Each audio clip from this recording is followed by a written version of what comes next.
What up, what up, what up, streaming gang? It's Friday, and welcome back to the show.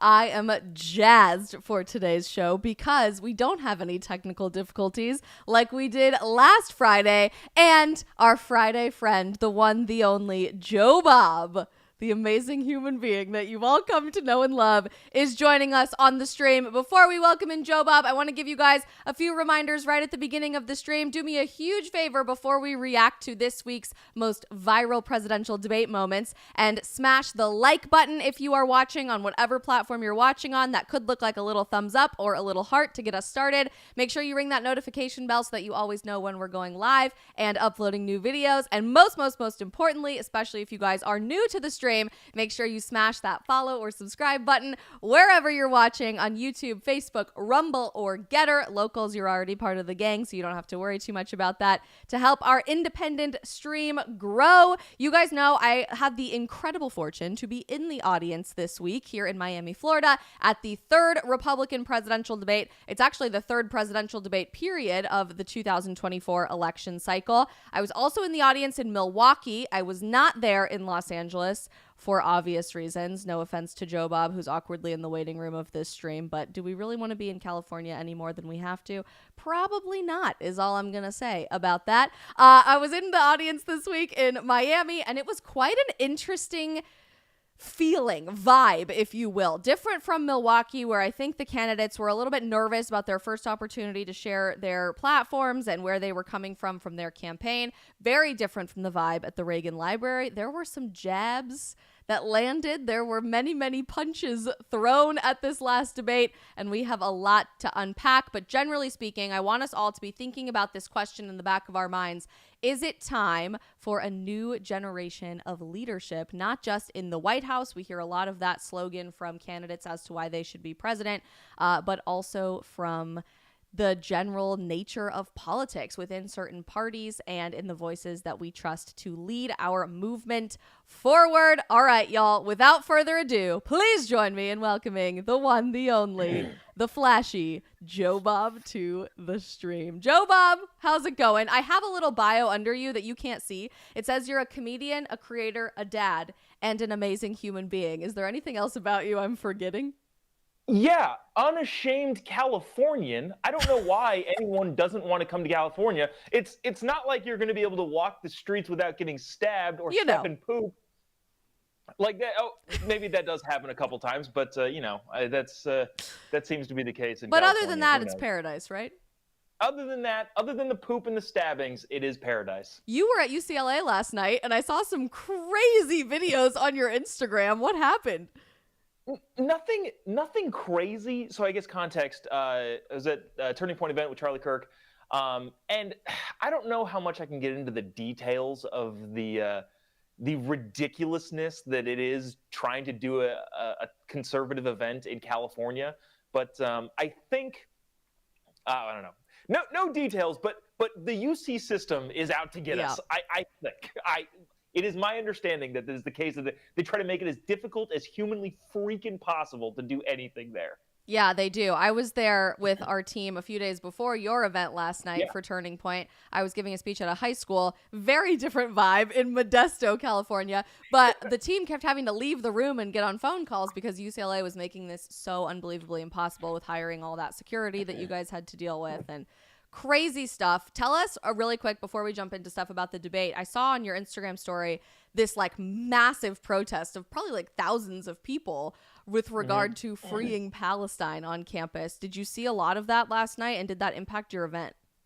It didn't impact the event, but yeah, it was all over the campus. So Charlie was tabling outside in the quad area, and then just opposite the quad was the Kill Jews rally, which is what I would affectionately call it.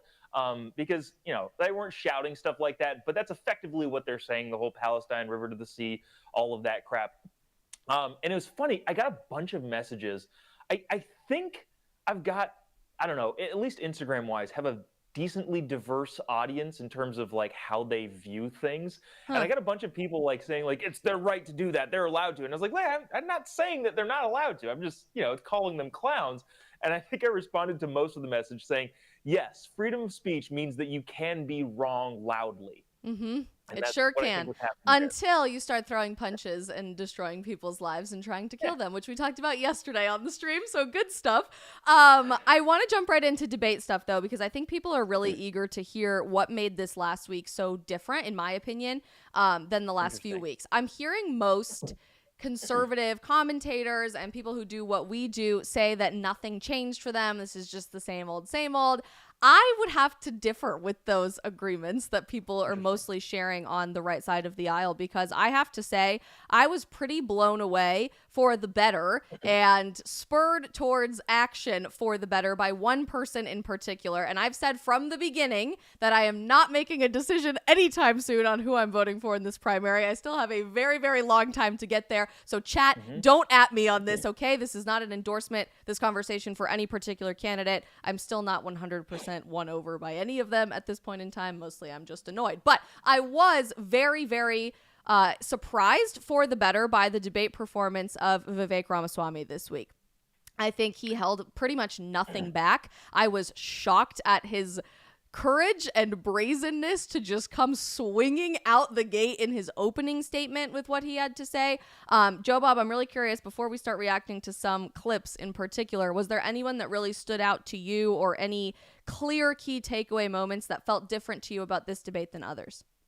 Okay, well, first things first, I have a theory that I'm going to build, and I think it's true, and I think you're going to like this theory a lot. But I want to wait until you play. Are you going to play the first clip, like right I'm going to out of the play gate? his opening statement here in just a second. All right, we'll save it till after that. But I think the biggest thing that stood out to me, this is dumb and inconsequential by every measure, but I think Nikki calling Vivek scum is like the biggest insult that's ever been on a presidential debate stage. Like, people were like, "Oh, you're a communist," or "You're a this or that." Nobody's ever. She flat out said, "You are scum." And I don't know. I was just like, that I think is the most forceful insult that any presidential candidate has ever said on a presidential debate stage. I'm trying to think back to 2016. I mean, Trump called everyone everything, but you're right. I don't think I remember that type of insult. Well, it was like, "You're a liar. You're all the way on the end because nobody likes you." But you're right. I don't think anybody's ever said that. Scum is a big step up, at least in my opinion. So that was the low light, highlight, whatever you want to call it to me. Huh. That's an interesting point. So we're going to start with opening statements, and I'll just try to give you my key takeaways like right out the gate. I was sitting in the audience here in Miami. It was a much smaller venue than Milwaukee and Los Angeles, so it was a little bit more of an intimate crowd. This debate was actually moderated by NBC News, so not exactly a friendly to right-wing news people environment, but I have to give NBC credit. Their set was the best I've ever seen for a presidential debate, and I thought they asked some pretty tough questions and specifically asked follow-up saying, "Okay, but to be clear, this is what we asked you and you didn't answer it." So kudos to NBC for putting that on. But right out the gate, we saw an opening statement from Nikki Haley and from Ron DeSantis, and just as expected from my perspective, both so-called leading candidates other than President Trump in this primary, with Nikki Haley and Ron DeSantis, started out with the economy. The economy is terrible. Your wallet is hurting. Everything's so expensive. You can't buy a house. It's so difficult financially to be an American. And then they kind of started talking about some other issues. And I was disappointed to see that, because I've been no stranger to saying here on the stream, this cannot just be an election about the economy anymore. That's what the right always loves to do. It's why they lost so substantially in 2022. Because people don't think that their wallet is on the ballot anymore. People think their life is on the ballot. That's what the Democrat Party is convincing you of. And so I started to sit back in my chair right at the beginning and think, I don't know. I don't know if I'm going to be able to watch this, until this moment happened when one particular individual, Mr. Vivek Ramaswamy, had the guts to come out swinging and say this. I'll show you guys this clip from Twitter. Swami, let me turn to you. Please make your case. Why should you be the nominee and not the former president? I think there's something deeper going on in the Republican Party here, and I am upset about what happened last night. We've become a party of losers at the end of the day. We've become a party of losers at the end of the day within the first 3 seconds of his opening statement. Keep in mind, election night 2023 was the night before this, and Republicans did sustain massive losses all over the country. At least he was honest about that. And then he digs in even further. Republican establishment. Let's speak the truth. I mean, since Ronna McDaniel took over as chairwoman of the RNC in 2017, we have lost 2018, 2020, 2022, no red wave that never came. We got trounced last night in 2023. And I think that we have to have accountability in our party. I think we have to have accountability in our party. You kind of might have heard some murmurings there in the background. As soon as he said, as soon as Ronna McDaniel, the whole audience went, because quite literally 10 minutes before the show started, Ronna had come out on stage, thanked all of the candidates for being there. Like, that is a big no in Republican Washington politics to throw the chairwoman of the RNC under the bus.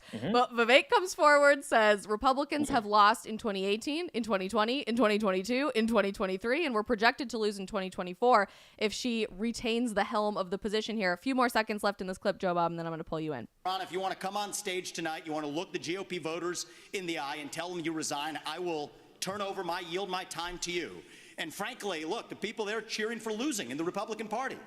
Think about who's moderating this debate. This should be Tucker Carlson, Joe Rogan, and Elon Musk. We'd have 10 times the viewership, asking questions that GOP primary voters actually care about and bringing more people into our party. You think the Democrats, and we've got Kristen Welker here, do you think the Democrats would actually hire Greg Gutfeld to host a Democratic debate? No, they wouldn't wouldn't do it. And so the fact of the matter is, I mean, Kristen, I'm going to use this time because this is actually about you in the media and the corrupt media establishment. Ask you, the Trump-Russia collusion hoax that you pushed on this network for years, was that real or was that Hillary Clinton made up disinformation? Answer the question. Go. So we're all sitting in the audience here and we're like freaking out. You can see everybody's faces behind Kristen there and everybody's like, what just happened? And interestingly, moments before the debate started, my fiance Brock and I were sitting in the audience. We were talking to each other and looked at each other and said, gosh, you know, I just wish this was not like a podium style TV debate. I wish this was people sitting around a round table with big headphones over their ears, moderated by a Patrick Bet-David, who is sitting right across from us in the audience, or moderated by a Joe Rogan or a Dave Rubin or something more like podcasty rather than a debate, because we might actually have a conversation instead of 15-second sound bites. And then Vivek ended up saying just that. So immediate reactions, Jobob, to coming out the gate with just, what did everybody call it? Flamethrowers, fire bombs, nuclear bombs for the RNC. All right. Here is my theory, and I'm going to build a case here. Okay. I think Vivek Ramaswamy watches the Isabel Brown live stream. I think that wholeheartedly. Okay, what is his big thing? He hit Nikki Haley. He's been talking about it. He was a TikTok person. He is a TikTok person. He is a TikTok person. We're going to come back to TikTok. Don't let me forget about that. Okay, but he made a TikTok, and he's saying that Republicans have to be on TikTok because you have to go where the people are. And I know that's an argument that you've been making, and it would seem that, okay, that's a thing that he probably should do. Now, that's not the only thing, though. He's big into Gen Z. Not trying to, like, inflate your ego here, but if you were to name one big Gen Z person, well, no offense, probably would be Brett Cooper. And Brett, yeah, probably Brett. Not no offense. She's a queen, and we stan Brett around here, okay? Then I think there's those two components. He's on TikTok. You've been defending TikTok. He's a big Gen Z person. We need to reach out to Gen Z. Who else better to talk to about Gen Z? And lastly, I don't know if you remember this specifically, but last time I was on the stream, not at your place, remotely, we were with me, you, and Chrissy Clark. I said literally the exact same thing. Why do Republicans allow progressives to moderate debate and ask questions from a progressive standpoint? And what does he say immediately on the first thing that he has the opportunity to speak is exactly that. So my theory is that Vivek Ramaswamy probably tunes into the stream every single day. And to that I say, Vivek, thank you for watching. Appreciate you tuning in.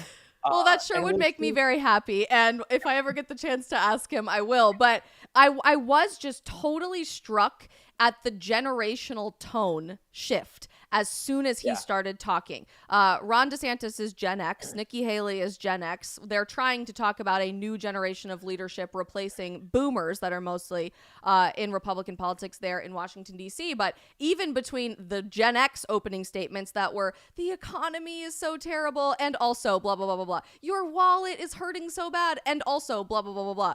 Vivek Ramaswamy just comes guns a-blazing out the gate and is like, yeah, this whole thing is stupid. We lost last night. Why is anybody not talking about that? We all should be talking about that. Whose fault is it? We need to figure that out. Oh, and by the way, this whole format is also stupid because nobody's going to watch this and we should have done something more meaningful. I just sat back in my seat and was completely aghast. Like, you could have heard every person in that room go the whole time he was talking. And then obviously there was massive applause there at the end of his statement, because I think there was this moment that clicked for people, at least in the audience in person. I don't know how much it translated on TV. So chat, you guys let us know what this was like if you were watching live. But at least in person, there was this moment where it just clicks for you that that's exactly what all conservative voters are thinking, but no candidate is actually willing to say. Donald Trump isn't even saying that. And it was this kind of like lightning rod moment that reminded me of the because you'd be in jail moments in the 2016 debates,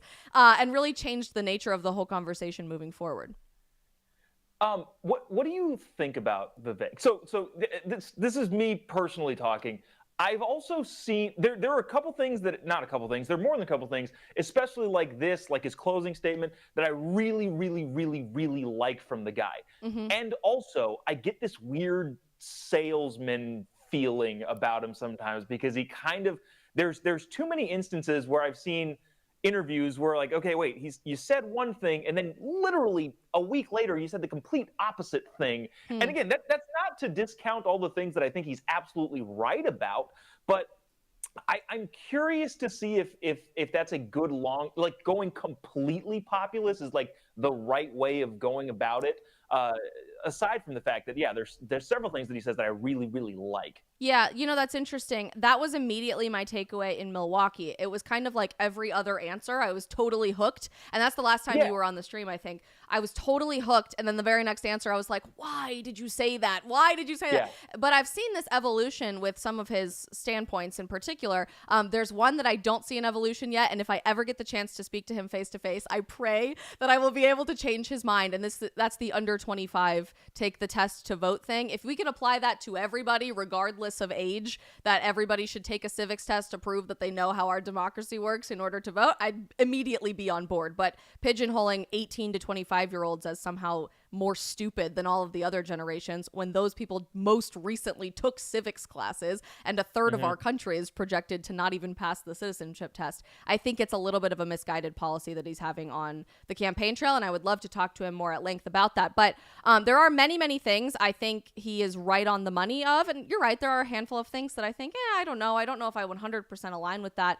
But honestly, the more my political philosophy evolves, going into, this is my third presidential election that I will be voting in. I voted for the first time for Trump in 2016 when I was 19 years old. Then I voted for Trump again last time. This is the third time I'll be voting for a president. The more my political philosophy evolves and changes, and honestly, I feel more and more disenfranchised by the establishment Washington-based RNC, like many conservatives do, the more I'm realizing that it's not about aligning 100% with a particular candidate. You're not electing yourself to be president of the United States, right? It's picking the right person for the job at that particular time. Opinions will change, policies will change, but I'm hearing a lot more that very pleasantly surprises me from Vivek than I did at the beginning. Yeah, in terms of getting elected, I think that's, if I were to diagnose this problem, and not saying that he has a huge problem, it would be that the cost of getting elected might infringe on how people view him. Because I honestly, I think, like, the dude's a businessman. That's just kind of clear and obvious. And who better to run the executive branch than a business person who understands how to manage people and budgets and all of the things that the president is supposed to do? That's what we loved about Trump in 2016. Yeah. Yes, but you also have to get elected, and that's kind of the problem, is you can't get elected to be the president of the United States without putting yourself into some pretty interesting scenarios, especially rhetorically speaking. Yeah. And I think that's kind of my biggest issue, is I get it. He's trying to win. He's trying to run for president. He's trying to do all of those things. In that, I think he says some things that I'm like, dude, maybe not. But also, like, that's not being glib and charismatic should not be in the calculus of whether or not you should be the president of the United States. But and yet it is. It is. And so that's, there's, I guess, some grace to give in that realm.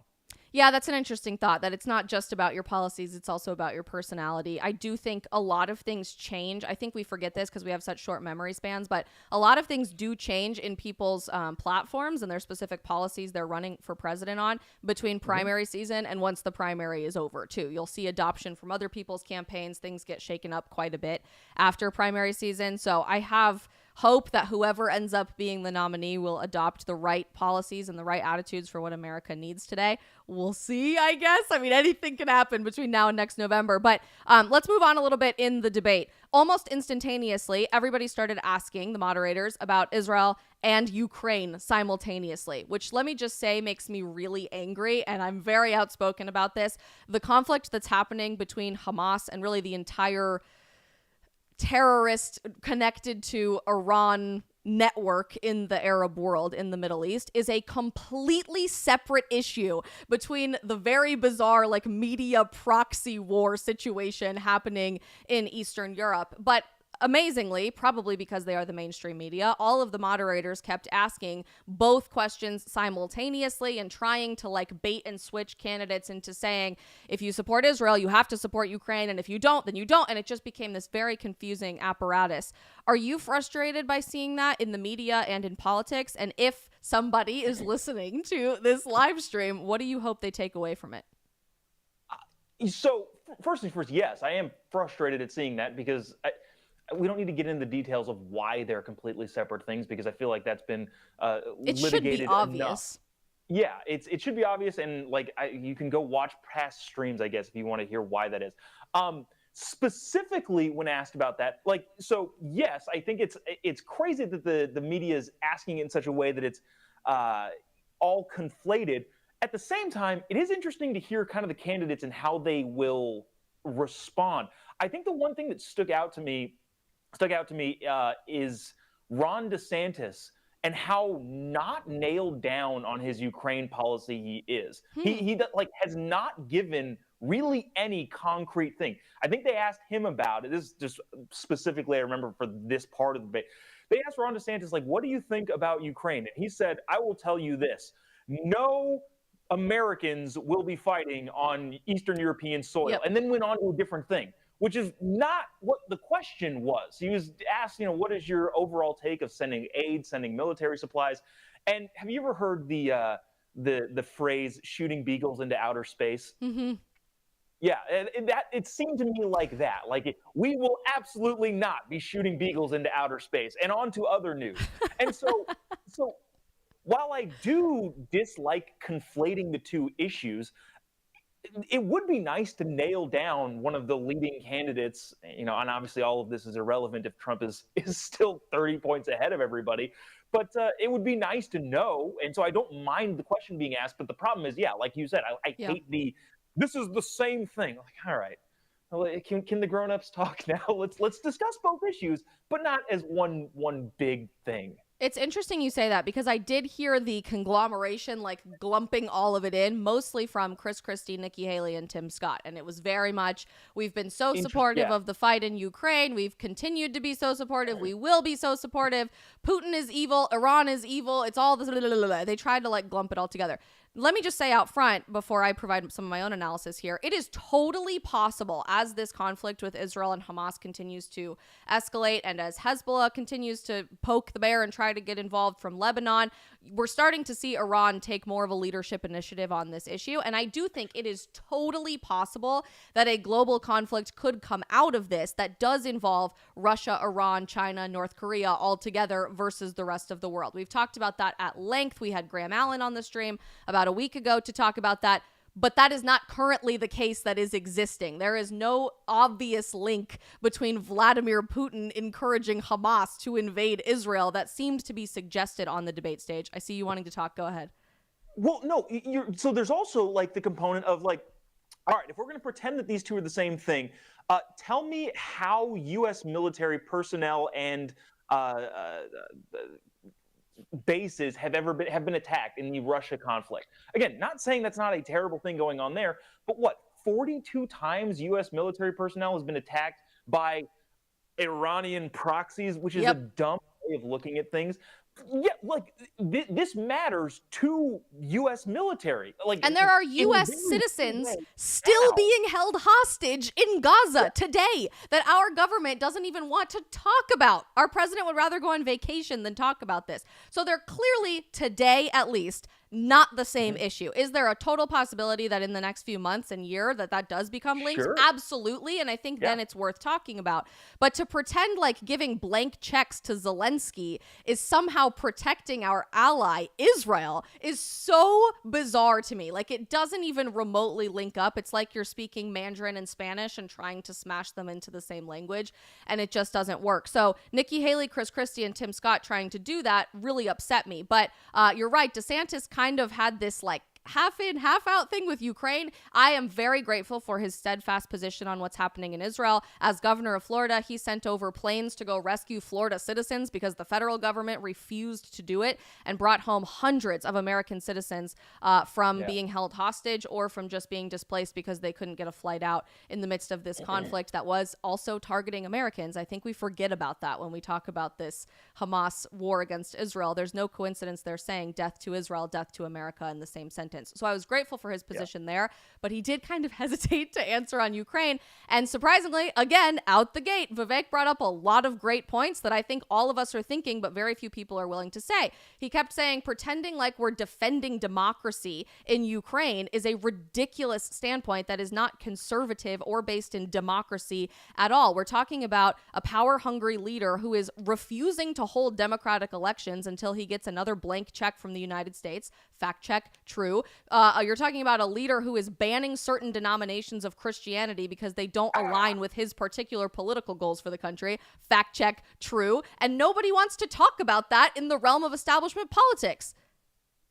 Okay, but so that was one of my things that I thought, kind of understanding a little bit of I don't know how the politics of Eastern European Orthodox churches work. Like when he was saying that Zelensky is banning Christians, I was like, dude, I know what argument you're making, but I don't think that that's fully I think it's a disingenuous argument, because you're like, and not to get into this whole thing right here, right now, but just the surfacey level of it is the Russian Orthodox Church is a political power. Like you look at, the way the Catholic Church was in the Roman era, at least the way that I see it. It's not how churches are here in the United States. It is a political arm, and another tentacle of that political arm is the Ukrainian Orthodox Church. And so the argument could pretty easily be made, and I think probably more effectively be made, that Zelensky, I don't know, kicking out the Orthodox Ukrainian Church is kind of like saying it's another political player that is aligned with Russia.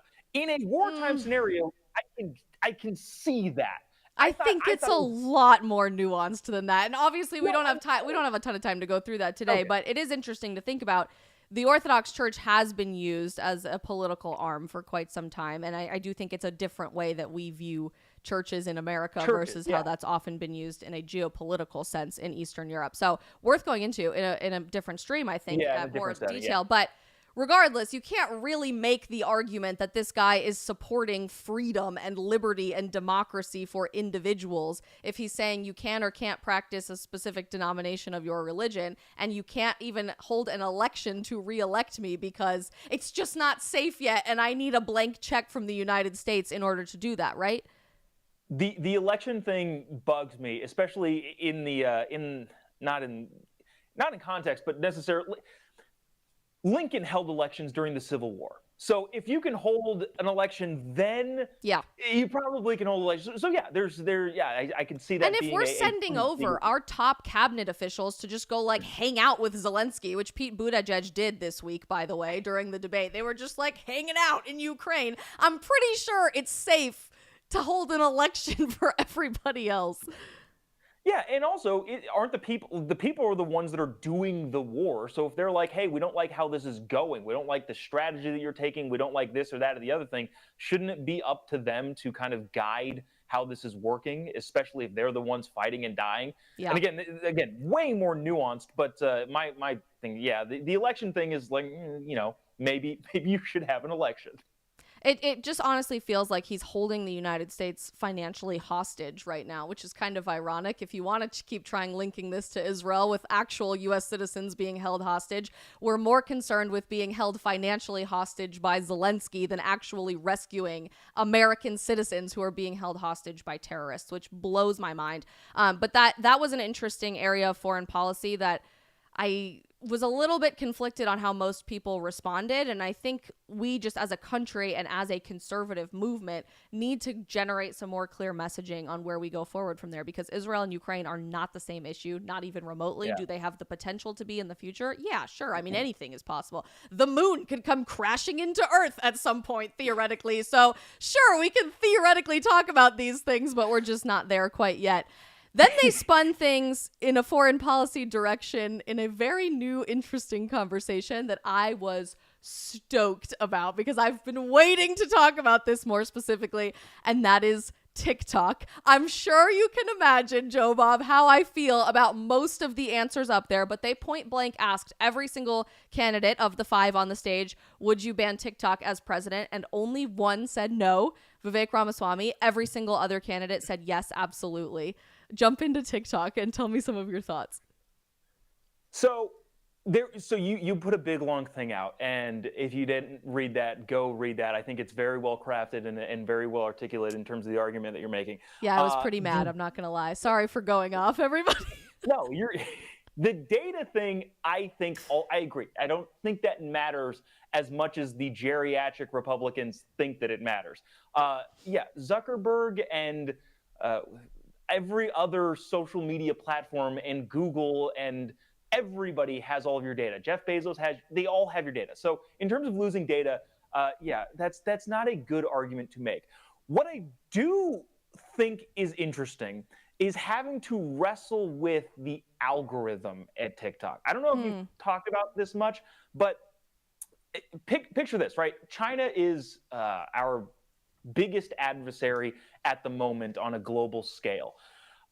Imagine, and I don't know if this is necessarily the best analogy, but imagine if in the 30s we let Adolf Hitler put what's on the front page of the New York Times and decide what goes on the front page of the New York Times. That's the issue that I think I have with TikTok. I understand everybody's there. I understand your data's already gone. Like, that's a dumb argument.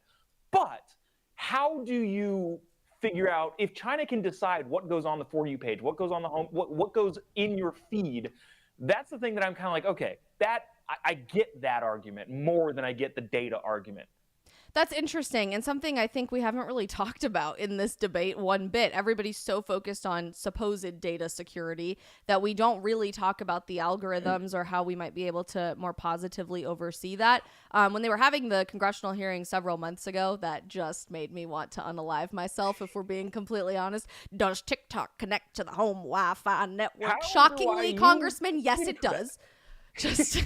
These are the people trying to regulate the internet, okay? When they were having these hearings, one of the main things that Mr. Xu, who's one of the top executives at ByteDance, the parent company of TikTok, was saying is that they were happy to create a solution where the servers for American usage of TikTok would be present in America. And to my knowledge, I believe they're already working on that to have some sort of American oversight from an American company in terms of how our algorithm works, which I think is really interesting. It's also of note, TikTok, as we know it, is actually banned in China. So if you're trying to be like more like China and being authoritarian and trying to control what people are seeing, sure, let's ban it. But why are we trying to become more like, arguably, one of our number one enemies by controlling even more what people are seeing from the government? That blows my mind. I feel like this is a touchy issue for conservatives or libertarians or less government involved people. But at what point... There's been talk about social media being like a utility at this point. Yeah, at what point do you commandeer the algorithms that show people what they want to see? I don't want that. But if, I don't know, the Chinese Communist Party in some way is involved with what Americans see, considering the fact that I think in 2016 it was a great example of how one social media company, Google, can influence votes in one particular direction simply by what comes up in the search engine. If it is that effective, I have some serious concerns about what is being chosen to be in front of the people that are using TikTok. That's not saying that you should stop using TikTok, but I would like the most amount of transparency when it comes to algorithm sources, what is actually being shown and who decides that. So I don't know how you go around that. And I think everybody coming from this on any side of the argument with TikTok here would want algorithm transparency, right? I think it's really interesting, though, Jobob, that you just mentioned search engines, because fun fact, I just learned the other day, among Gen Z, Google is not the number one search engine anymore. TikTok is the number one search engine. Forget about video platforms, forget about short form content or live streaming even. From a search engine perspective, instead of the phrase Google it, which is now going out of style, apparently, like you won't even say Google it. We look things up on TikTok for restaurants to go eat at or places to go on vacation or who said what last night at what debate. Blows my mind how unbelievably culturally significant this app has become, which is a really good argument for A, algorithm transparency, but B, this is where culture is. So when they asked Vivek about this question, they said, you've come under a lot of fire, namely from Nikki Haley, for being on TikTok and campaigning on TikTok. And he stood up there and said, yeah, I'm the only Republican candidate on TikTok, and I have no apologies about that because you can't win an election if you don't go where the people are. And I'm really tired of being screamed at for that when all of these people say, oh, but it's about your data, it's about your private information, when Airbnb, for example, is giving your private data and your private information to the CCP. We know that Meta sells your data to the CCP and to Russia as well, by the way. And frankly, I am much more concerned, and maybe this is just my personal opinion on this, so I'd be eager to get your take. I am much more concerned with my own government spying on my data than China having access to my email address, to be completely honest with you. China made this, made the computer we're streaming on, made this microphone, made the camera that I'm using, made the TV that's sitting behind me, probably made this little light that's right behind me. I mean, China literally creates pretty much everything in the world that we live in today. If they really want my email, they probably already have it, if we're being totally honest. But I feel so uncomfortable and distrusting of our own politicians that are hiding behind this "we're just trying to keep you safe" thing, because they have the security that Meta or Twitter or Google and YouTube are already in bed with the US government, are already paying for these politicians and their campaigns behind the scenes, are already donating to their super PACs. So they already have access to all of that data. And something just feels off to me about the one company that's not in bed with the US government because it's based in Singapore instead of in Silicon Valley, that they want to control even more. So I think the data thing is just a dumb argument. And I think I played into it a little bit. Like initially when this was like first becoming a conversation, like, yeah, our data. And then if you step back and think about it, like, yeah, everybody already has your data. So what's like, I mean, do I want everybody to have my data? No, but that's just the cost of existing in the modern world. Correct. But I think it all just comes back to like who is controlling what goes on there. And I don't know. So the other thing too is like, I was reading some of the comments in that comment section, and what baffled me the most is the seemingly inability to hold two thoughts in your head at one time. One, everybody is there, so you have to go there. Yeah. And two, that doesn't mean you think they should get free reign over everything. Totally. But if you're saying, hey, you should be on TikTok because everybody's on TikTok, if you think that that means, well, I want the Chinese Communist Party to take over the country, then you're a dumb person. Like, you need to be able to like think critically about things of like, yes, people are there. And also, I am concerned about how the algorithm decides what goes in front of your face. Both of those things are true. Yeah. What do you think about that? They were talking about a forced sale a while ago. Yeah, Trump actually introduced that concept when this was first brought up pre-COVID, and then we all forgot about it because of COVID.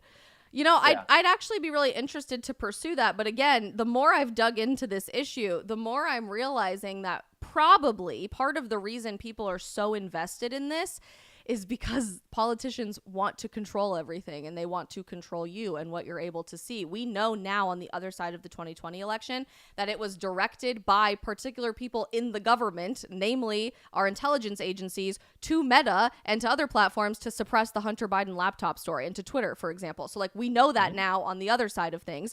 We know that certain information was told by the president's office and by the executive branch to certain platforms to be suppressed and censored with regard to certain treatment of illnesses, is all I'm going to say about that. Not because it was medically inaccurate, but because that wasn't the message that our government wanted to see out there. So you're lying to yourself if you think that we actually live in a free speech society in the digital age. We are living in just as much as authoritarianism as who they say we are fighting against. And it was so interesting scrolling through the comments sections on my post on Instagram, and then I made a little video on TikTok saying why I was frustrated about it.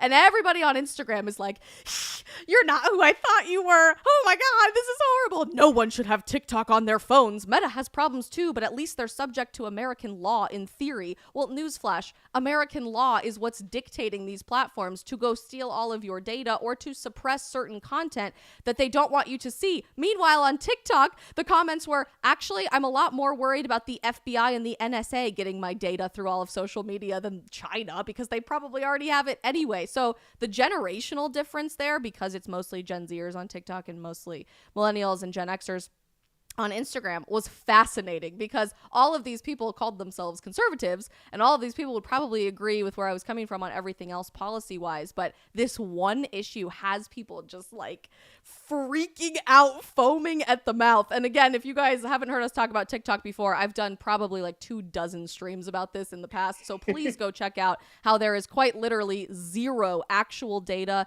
of the CCP ever accessing your private data through TikTok. In theory, that's possible, and that's a problem we should be concerned about, but it's never actually happened. Please go read the Restrict Act, where not once in this bill does it mention banning TikTok. Instead, it's a Patriot Act for the digital age. I am hugely, hugely passionate about this issue, and I'm glad that more people are waking up to it, because it's really not about data security. This is about control and authoritarianism.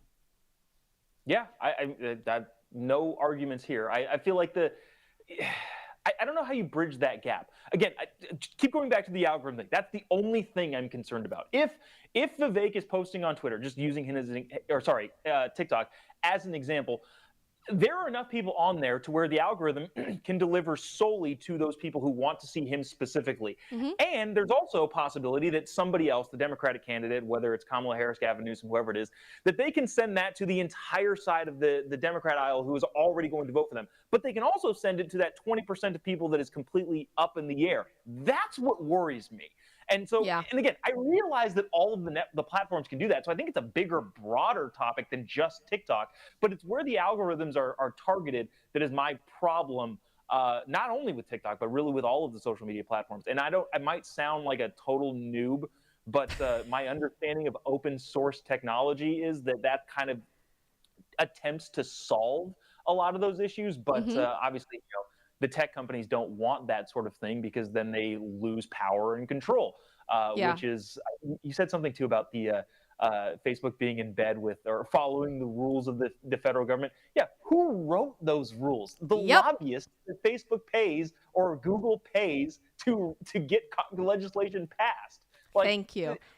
Isn't Google like Google's the biggest lobbyist, I think, in the entire federal government. I think. I'm not sure. I wouldn't be surprised by that. And Meta has a huge lobbying arm as well. In fact, the whole reason we're even having this ban TikTok story, by the way, or conversation at all, we've talked about this on the stream in the past, is because Meta hired a Republican-based lobbying firm out of DC to go influence public opinion to get rid of TikTok, because they got caught selling your data to the CCP, by the way. So that's just like where we're at, which is crazy to me. If you hear this, we have to ban TikTok because of data security, and that's it. Conversation coming from the mouths of any politician, left, right, or center, they've been paid by a lobbyist. That's just like a good green flag for you guys to be aware of.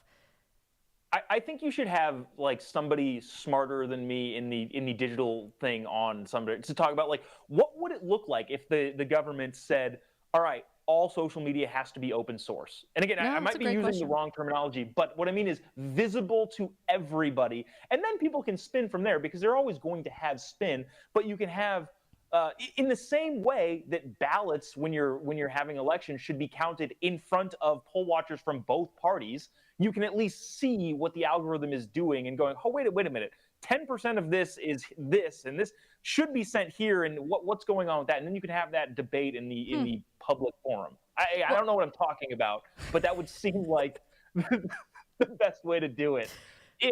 It's a utility at this point. Well, last thing I'll say about social media, and then we can move on to one of our last conversations. I just think it cannot be said enough, and I will keep ringing the alarm bells about this until November of 2024, because apparently people just cannot get this through their heads. Regardless of how you feel about how the platform operates or who owns it, literally almost every single Gen Zer is present on this platform. There's more than 150 million Americans who use TikTok at least monthly, over 60% of whom are Gen Zers. If you do the math in our country, that's about 70 million people, and that's about every single Gen Zer in this country who regularly uses this app, not just to watch videos, but as their preferred search engine more than Google. So if you're serious about reaching what is going to be the biggest voter bloc in 2024, Generation Z, you have to at least show up. You have to at least have a presence. You have to at least be there, because you cannot blame losing on Gen Zers being overwhelmingly leftist if you never even tried to talk to them in the first place, which is exactly what we saw in 2022. I'm really encouraged about seeing Vivek start to campaign a bit on TikTok, and I liked his answer a lot during this debate on why it's important to be there. But everybody pretending like that's not going to sway public opinion is wrong. The Biden White House and campaign alike have spent unfathomable amounts of money on hiring TikTok journalists to come do TikTok briefings at the White House and on behalf of the Biden campaign, because it's working. It's working very, very well, and it's working much more effectively than utilizing the mainstream media. And I just fear the right is so stuck in this lobbyist data security thing that they just can't quite get there yet.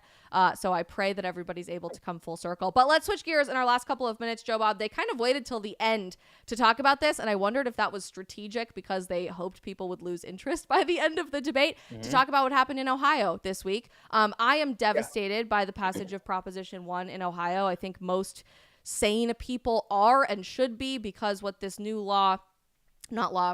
constitutional amendment to the Ohio State Constitution offers is abortion on demand for any reason through all 9 months of pregnancy. If you wanted a son and you now have a daughter and you're 2 weeks out from your delivery date, you can end your child's life. If your child has a cleft palate and you don't want your child to have a cleft palate, you can end your child's life. It is astronomically horrible what is happening in Ohio, and it was a neck and neck vote, down to a few percentage points and a few votes when it came down to the passage of this amendment to their constitution. There was a lot of concern that the way to get around this is to be more moderate on the issue of abortion as the Republican Party. And that's what most candidates started to say on the debate stage. But interestingly, if you look at the polling numbers, this random number of 15 weeks that the Republican Party has been throwing around for the past couple of months, again, I don't know where that came from. I think it came from a lobbyist, because it's not based on a trimester of pregnancy. It's not based on a developmental stage. It's kind of just random. And a 6-week heartbeat ban, which is what we have here in Florida and what most states are deliberating from a pro-life perspective with legislation, they poll exactly the same. So there is literally no difference, no appeasing anybody in the electorate from going for a true protection at heartbeat 6-week ban versus a 15-week ban. And yet all of these candidates are trying to say, well, I don't know, I'm personally pro-life, but I don't know, and they all land on this 15-week thing. What's your takeaway from that, and what do you think the approach should be going into 2024? So, unfortunately, I think this is less in the hands of Republicans or conservatives or pro-lifers than it is in the hands of Democrats. It is a rallying cry. I honestly, God, don't think there's really anything they can do except for get stuff off of the ballot, because Democrats are going to try for the next decade to 2 decades to have some sort of abortion legislation on every ballot on every single election, because they know it turns out their base. Now, the reason that's because all of the charged language, like bans and limits and all of that sort of bans off our bodies and that stuff. At the end of the day, the 15-week thing, and that's interesting, the polling, I didn't know that, but as far as like the national polling goes in terms of trimesters, and I know I'm preaching to the choir because you already know this, 15 weeks is more progressive than the country is at the moment. Like the overwhelming majority of the country whether you like it or not, says first trimester, it might be uncomfortable, but this is Republicans, Democrats, Independents. After the second trimester, when the second trimester starts, everybody says no. 15 weeks is what, 2 weeks into the second semester? Yeah. Three weeks into your second trimester. 3 weeks into the second trimester. That's way more progressive than the entire country is. So I think you're right. I have no idea where that came from, but that number is just bigger, I guess. And some consultant in DC was like, this number is bigger. Maybe that will get people off our backs. But again, I don't think, unfortunately, I don't think it's a Republican thing. I don't think it's a conservative thing. I don't think it's a pro-life thing. I think it is the fact that this is such a rallying cry to leftists that it's going to be a difficult thing to navigate. And I'm not saying that Republicans shouldn't dive into that sort of thing, but you also got to remember, if it's such a rallying cry to Democrats, the question that I have is it worth losing as a whole and then sacrificing effectively all of the other issues in order to be so fervently for this one issue? And you're talking to a very pro-life person. But if I were a Republican running for election, I'm not saying that I wouldn't take a stance, but I wouldn't make it as big of a thing, at least until the fervor dies down. I don't. I might just be. I'm trying to win elections here. That's my sole focus about this. And maybe we make it less of a legislative issue and more of a moral issue. Yes, it's interesting you say that. And I think almost all of the candidates have been trying to do that. They're trying kind of to take a stand, but like not really talk about it too much and just exit left field.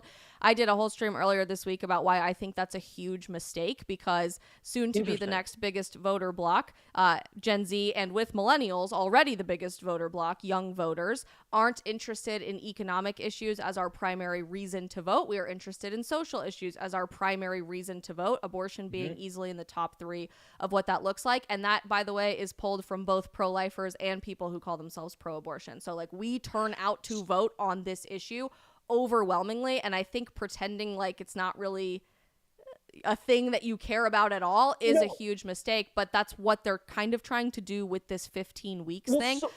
Go ahead.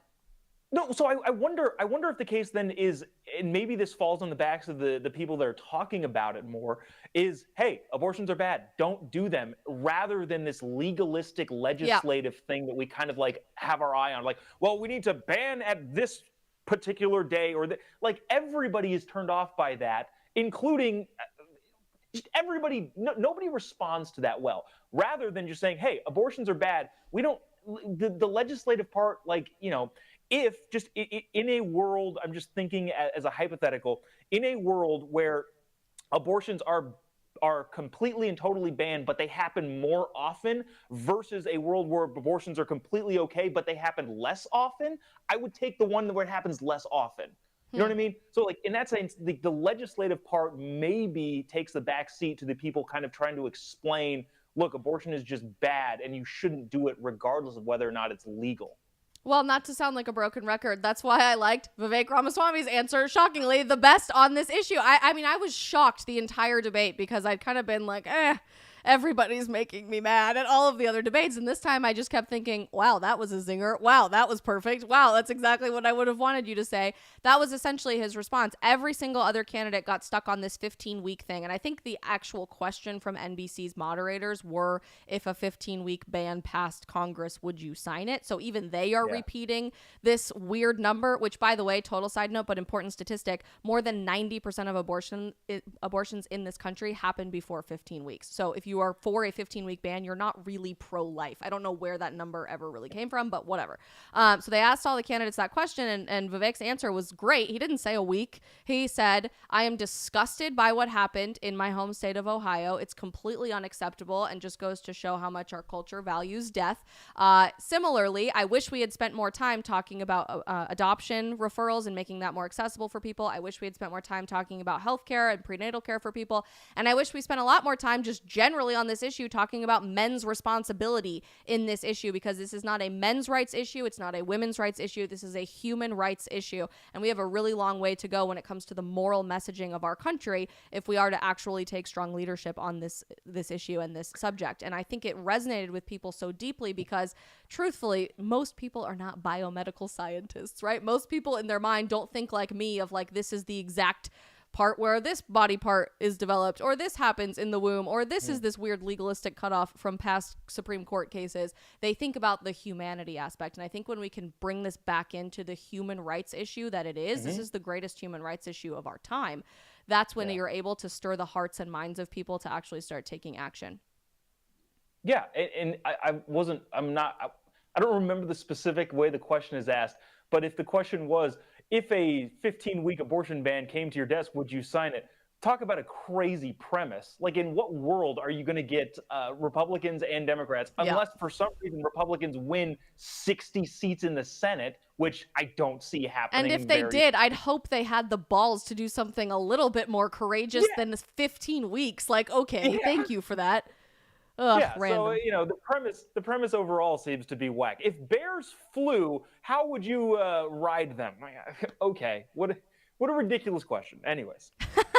All right, we got a couple more minutes with you, Jobob. I know we're going a little over time, but last thing I really want us to cover is the closing statements that continued to shake some things up. One thing was said in particular that I've been saying for months, and I just want to say thank you to all of you who have respected that I've been carrying the weight of this entire conversation on my back for the last year and a half, because nobody listened to me then, and now all of a sudden everybody's coming around on the reality that it's probably not going to be Joe Biden as the nominee for the Democrat Party in 2024. Like, chances are that's probably not going to happen. And there's a million reasons that we've said that. Chief among them this week is that one of the former senior aides in the Obama administration, like very important person in the Obama administration, gave an interview saying he thinks Joe Biden should step back, should not run anymore. Yep, it was Axelrod that said that. And that you would not say that if there was not something going on behind the scenes in Washington. Like, the lack of confidence in the current administration to say that from the left is a really big deal. So, as I've said, there's a long time between now and next November. When you're looking at people pushing 90, a lot could happen in the next year is all I'm saying. But this is what was said at the end of the debate. Listen to this, you guys. I also want to close with one message to the Democrat Party. End this farce that Joe Biden is going to be your nominee. We know he's not even the president of the United States. He's a puppet for the managerial class. So have the guts to step up and be honest about who you're actually going to put up so we can have an honest debate. Biden should step aside, end his candidacy now, so we can see whether it's Newsom or Michelle Obama or whoever else. All right. Did you hear those names? So that we can see whether it's Newsom or Michelle Obama or somebody else. The two names that I've been saying for a year and a half. I'm just saying, I'm a little fired up. There's like 2 more seconds. Hang on. Tell us the truth so we can have an honest debate.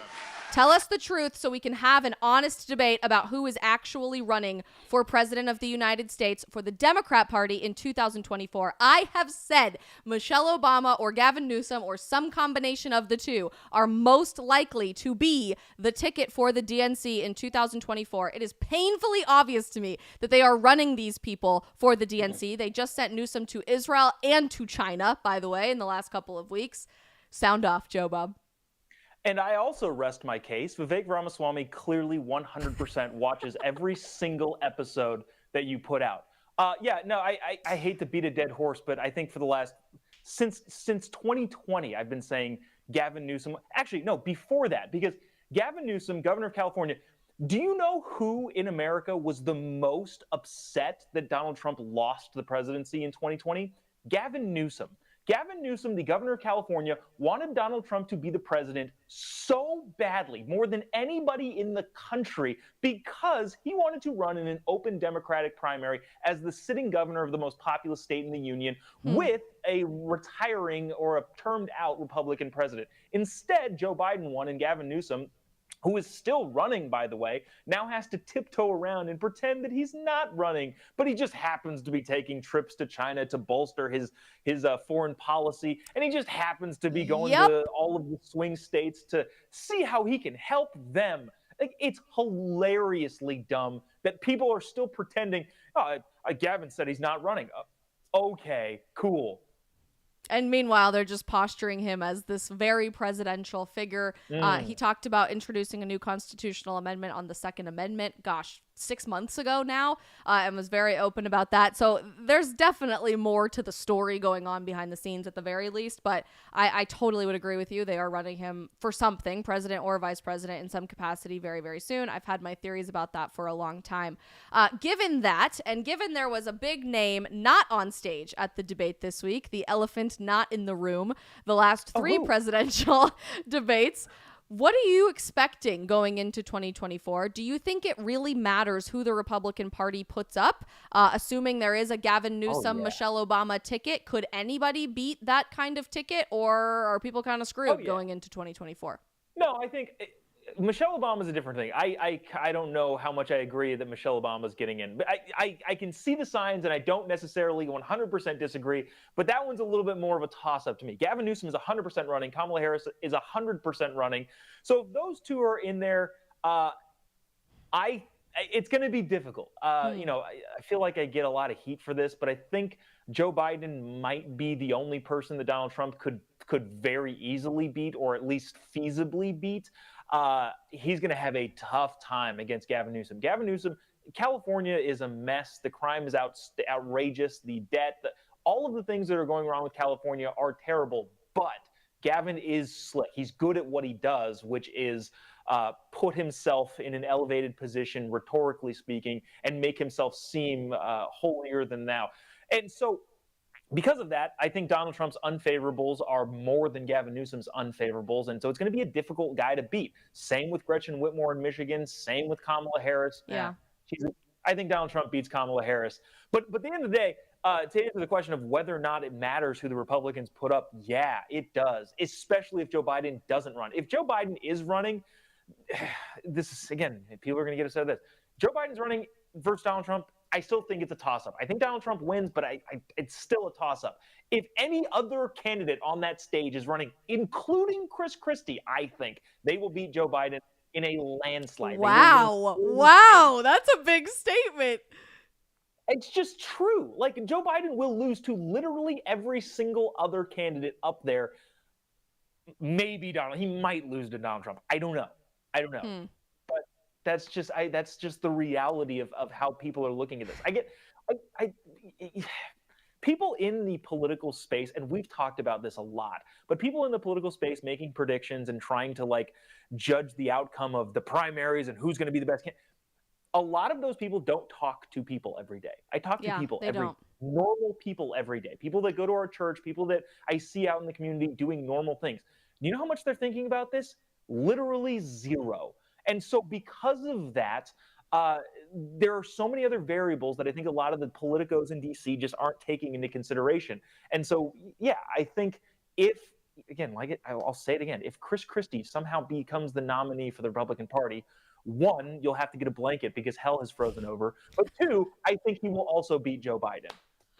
I sure hope so. And do I want a President Christie? No, not particularly, I'll be honest. But it is interesting you say that. And that's something my fiance and I have been talking a whole lot about too, is that since moving to Miami, we've made a lot of friends that are outside of the bubble of the work world that you and I live in a lot. I've been in the bubble in DC, and I've also been in the conservative media bubble for the last couple of years, and making friends through our church or through our apartment building or whatever. And we go out to dinner or brunch. They're pretty conservative people, and they'll talk about, sometimes they'll watch Jordan Peterson, or sometimes they'll tune into whatever and they follow this person on Instagram. But these types of conversations, most people do not have at all in their life. And so I think there's such an interesting component there about candidate quality, about realizing whether Americans are tired of repeating the last same several years of Groundhog Day over and over and over again, which I think we all are kind of experiencing fatigue about, but especially everyday Americans. It's time for somewhat of a shakeup, not just in the White House, but really in politics as a whole. I won't even say Republican or conservative politics as a whole. It's time for a shakeup because we are tired of just repeating the same candidates with the same policies, with the same answers on the same TV networks. The world doesn't operate that way anymore, and I'm eager to see where that goes moving forward. In your last closing message here for us, Jobob, do you have a message for any candidate or person in the bubble that might be watching as to what that shakeup should look like? Yes, I am a one-issue voter, and this is somewhat comical, but also somewhat serious. Do not send those pandas back. They are our pandas now. And if we do send the pandas back, do us a favor. Paint it yellow and put a red t-shirt on it so Winnie the Pooh gets a bunch of Winnie the Pooh pandas back, not like what they sent over initially. So Anyways, I thought they already sent the pandas back. There's several pandas, and some of them have been sent back. Some of them are scheduled to be sent back. The Chinese Communist Party, if you don't know about this story, I won't rant on this for too long, is taking all of their pandas back, saying, no, these pandas were on loans to all of these zoos around the world, Australia, New Zealand, the United States, everywhere, and they're taking them all back. I say we paint the pandas yellow, dress them up like Winnie the Pooh, and then send them back if we're going to send them back at all. I think we really should tell them to pound sand, and if a Republican came out and said, we are not sending those pandas back, they have my vote. Craven just said in our Rumble chat they are pandering to you. That's funny. That is objectively I'm funny. deceased. Yes, keep the pandas. When I lived in DC, we used to regularly watch the live panda cams at the Smithsonian National Zoo. The pandas deserve to be here. They have assimilated into our culture. They do not want to go back and be chopped up into stew, which is probably what's most likely going to happen if they are sent back to China. So protect the damn pandas, people. We need our pandas back. Couldn't agree more. I will also just say, on a more serious note, there's been a lot thrown around in the last few weeks about a different style of debate. We opened with this in our conversation today, and tons of people were tweeting about it after the debate on Tuesday. If anybody from the RNC, remotely related to the RNC, happens to be watching this today, please, for the love of God, the average American does not want to sit there and watch 15-second sound bites behind a podium moderated by TV anchors who are half dead because they are so old anymore. We're done doing that. We don't want to do that. Put together a roundtable discussion where people are actually encouraged to talk back and forth to each other instead of, oh, they mentioned you, so you might be able to respond. We need transparency, we need authenticity, and we need a new generation of moderators, please. Screw the moderators. Don't have moderators. Just sit them down in a roundtable and just let them talk. And they can bring up what they think people are going to be excited about or what people aren't going to like. Just let them talk. Put the top 4 candidates around a table and turn cameras on and say, this is going to last 3 hours. Go. And if you get up and leave, great. You don't really want to be there for the American people. If you don't want to show up to the conversation, great. We know that you're not transparent and you have to hide behind sound cards and little stupid pre-done talking points that your team's been working on for 6 months. Like, I'm sorry, if you can't come up with a better retort in the moment than my heels are ammunition, I don't know. I think the American people need to be aware of that. Call me crazy, but we need a better, more transparent, authentic conversation. Jobob, thank you so much for joining us on the stream today. We will let you go because you have your beautiful little baby girl to go hang out with today. Anything to sound us off with or where people can find you? Just type in Jobob, pretty much anywhere you'll be able to find me. It's not a very common name, and especially amongst the Browns.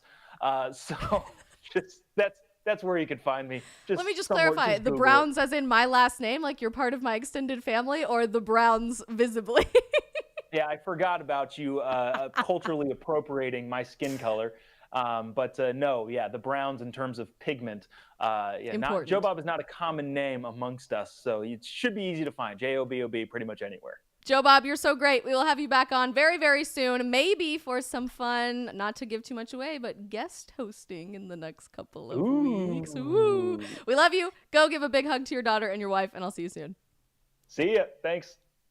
We love Jobob, you guys. He is so great. We have to wrap the stream there, and we're going to jump over for just a few minutes to our locals community to do our post-stream Q&A. So I'm dropping the link right now in our chat for you guys to join us. Fun little surprise coming over to our locals community members tonight, which I'm very excited about. So, come to the Q&A and I'll tell you what that is. Do me a favor as we round out the stream today and hit the like button on this episode if you haven't already. That might look like a little thumbs up, or it could look like a heart, depending on where you're watching. And most importantly, smash that follow or subscribe button to make sure that you are helping us have these conversations with as many people as we possibly can every single day. YouTube, Rumble, Facebook, and Getter. We will be back Monday at 3 p.m. Eastern for the stream. Locals, don't go anywhere. We will be right back.